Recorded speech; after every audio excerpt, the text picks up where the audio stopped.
10वीं कक्षा का विद्यार्थी हूँ और मैं उस देश का नागरिक हूँ जहाँ छत्रपति शिवाजी महाराज, सम्राट अशोक, महाराणा प्रताप जैसा राजा था। जी हाँ, मैं उस देश का नागरिक हूँ जहाँ वीर शहीद भगत सिंह, चंद्रशेखर आजाद, सुभाष चंद्र बोस जैसे वीरों ने जन्म लिया था। जी हाँ, मैं उस देश का नागरिक हूँ जहाँ Aryabhata, CV Raman, Kalpana Chawla, missile man of India, doctor APJ Abdul Kalam जैसे वैज्ञानिकों ने जन्म लिया था।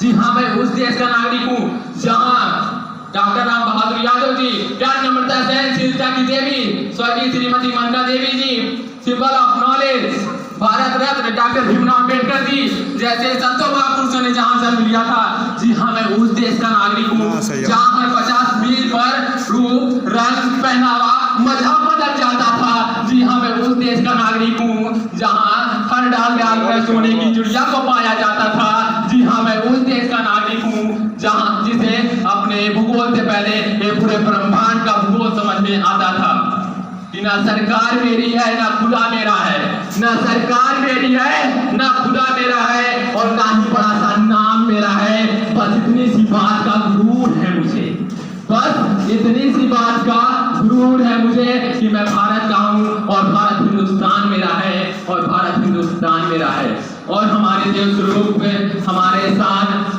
श्रीमान जन्मेजय यादव सर जी और प्रिय विद्यार्थी देवस्वरूप प्रधानाचार्य महोदय, देवस्वरूप अध्यापकगण, श्रीमान रवि कुमार सर, श्रीमान संतोष सर, मैं ऐसे ब्रह्मस्वरूप अध्यापकगण को प्रणाम करता हूँ। कहते हैं ना कि गुरुर ब्रह्मा, गुरुर विष्णु, गुरुर देव महेश्वरा, गुरुर साक्षात ब्रह्म ब्रह्म, तस्मै श्री गुरुवे नमः, तस्मै श्री गुरुवे नमः। और मैं अपने जन्मदाता ब्रह्मस्वरूप माता पिता जो हमें इस हिंदुस्तान और इस हिंदुस्तान के संस्कृति पर और इस हिंदुस्तान के तिरंगों पर हमें गर्व करना सिखाया, मैं ऐसे माता पिता को आभार प्रकट करता हूँ। जैसा कि हम सबको मालूम होगा कि आज 15 अगस्त स्वतंत्रता दिवस है। जी हाँ, आज से 74 साल पहले हमारा भारत देश अंग्रेजों के चंगुल से आजाद हुआ था। कहते हैं अगर एक मजबूत दीवार को एक ही हथौड़े से गिरा दिया जाए तो इसका मतलब ये नहीं होता है कि वह उसी हथौड़े से गिरा हो। ठीक इसी प्रकार गुलामी रूपी दीवार को एक ही हथौड़े से नहीं गिरा है कि जो 1947 में ही सिर्फ जो हथौड़ा पड़ा उसी से नहीं गिरा है। इससे पहले भी हमारे देश के मंगल पांडे, सुभाष चंद्र बोस, चंद्रशेखर आजाद, रानी लक्ष्मीबाई, वीर कुंवर सिंह जैसे वीरों ने कई हथौड़े मारे, तब जाकर हिंदुस्तान देश हमारा आजाद हुआ। कहते हैं कि आओ देश का सम्मान करें, कि आओ देश का सम्मान करें, आओ वीरों की शहादत याद करें जो कुर्बान हो गए हैं मेरे वतन पर, जो कुर्बान हो गए हैं मेरे वतन पर। आओ उन्हें सिर झुकाकर सलाम करें, कि आओ उन्हें सिर झुकाकर सलाम करें।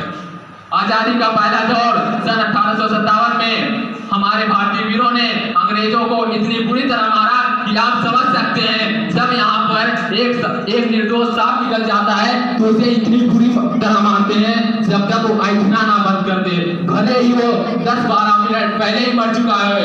ग्रामीण एरियो में अक्सर कहते हैं पहले इसकी आंखें फोड़ो कहीं फोटो ना खींच ले। ठीक इसी प्रकार सांप से भी पूरी तरह से प्रथम क्रांतिकारी मंगल पांडे और कुछ सैनिकों ने अंग्रेजों को इतनी बुरी तरह मारा, एकदम मारकर भिक्षा बना दिया। कहते हैं जब जब भारत माता के दामन पर किसी ने नजर उठाई है तब तब भारत माता के वीरों ने दुश्मन की औकात दिखाई है, तब तब भारत माता के वीरों ने दुश्मन की औकात दिखाई है। पुनः उसी साल चमाकोठी सन 57 में वह तलवार पुरानी थी, बुंदे ने हरमोलों के मुंह से हमने सुनी कहानी थी, खूब लड़ी मर्दानी हो तो झांसी वाली रानी थी। हम सबको यह मालूम होगा कि हिंदुस्तान की 23 साल की नववधू जिसने अपने नवजात शिशु को अपने पीठ पर बांधे, दोनों हाथों में तलवार लिए, दांतों तले वलकर दबाए गए कि हम अपनी आजादी को हरगिज़ मिटा नहीं सकते हैं, कि सिर कटा सकते हैं, कि सिर कटा सकते हैं मगर सिर झुका नहीं सकते हैं, मगर सिर झुका नहीं सकते हैं। और हम हिंदुस्तानी के लिए लड़ते लड़ते शहीद हो अपने आप को कर बैठी कि घायल होकर गिरी सिंघनी उसे वीर गति पानी थी, घायल होकर गिरी सिंघनी उसे वीर गति पानी थी, दिखा गई पथ जो हम हिंदुस्तानी को सिखानी थी कि तेरा स्मारक तू ही होगी, तू खुद आमिर निशानी थी, बुंदे कहानी थी। खूब लड़ी मर्दानी हो तो झांसी वाली रानी थी। और हमारे हिंदुस्तान के जाबाज वीर जिनका नाम सुभाष चंद्र बोस था, जिनका जन्म 23 जनवरी 1897 में हुआ उड़ीसा की पावन धरती पर। इन्होंने एक जुनून भरा नारा भी दिया कि तुम मुझे खून दो मैं तुम्हें आजादी दूंगा। लेकिन सबसे बड़ी बात यह है कि इनके विद्यार्थी जीवन से ही देशभक्ति का ज्वाला उबल रहा था दिल के अंदर। बाद में इनके पिता जो कि एक बैरिस्टर थे, उन्होंने कहा कि बेटा तू ICS इंडियन सिविल सर्विस की तैयारी कर ले। पिता की बात हालांकि उस समय मान लिए और इंडियन सिविल सर्विस की तैयारी करने लंदन चल पड़े। और जो कि पढ़ाई 4 सालों की थी, किंतु इतना तेज तर्राक और इतने बुद्धिजीवी थे कि 4 सालों की पढ़ाई 7 महीने में ही कर लिए और रैंक होल्डर भी बने, जिसमें से इनका 4था रैंक आया। तो बाद में इनके अंदर एक फीलिंग आई कि मेरा देश लूट रहा है अंग्रेजों ने और मैं बैठकर मौज काटूं इन्हीं के साथों में। तो इन्होंने सन 1921 में ICSE की नौकरी त्याग कर दिया। हालांकि उस समय इनके पिता बोले कि बेटा नौकरी मत छोड़, जाने दे, नौकरी मत छोड़। लेकिन कहते हैं ना, जब देश प्रेम का 16 दिन में घर कर जाता है तो सारा ही संसार के सुख फीका नजर आता है, सारे ही संसार का सुख फीका नजर आता है।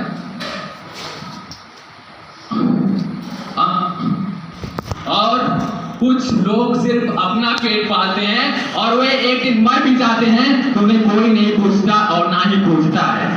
कहते हैं कि जो अब तक न खोला वो खून नहीं पानी है, जो अब तक न खोला वो खून नहीं पानी है, जो देश के लिए काम ना आए बेकार सी जवानी है, बेकार सी जवानी है। अरे वो भी एक हिंदुस्तानी थे जिनका नाम वीर शहीद भगत सिंह था, जिनके अंदर बचपन से ही देश के लिए बिलीफ पावर इतना स्ट्रॉन्ग था कि एक बार इनके माता पिता ने बोला कि बेटा तेरी शादी तय हो गई है, तू शादी कर ले। तो इन्होंने कानपुर चिट्ठी लिखकर वहां से भाग गए और उस चिट्ठी में लिखते हैं कि मैं अपना शरीर पूरे अपने देश के नाम करना चाहता हूँ। एक लड़की को मैं अपना ये शरीर नहीं दे सकता, मैं अपना जीवन अपने देश के नाम कर रहा हूँ आज से। तो ऐसे होता है देशभक्ति, ऐसे होते हैं देश प्रेमी जिनके अंदर देश के लिए बिलीफ बहुत इतना स्ट्रांग होता है। कहते हैं कि जो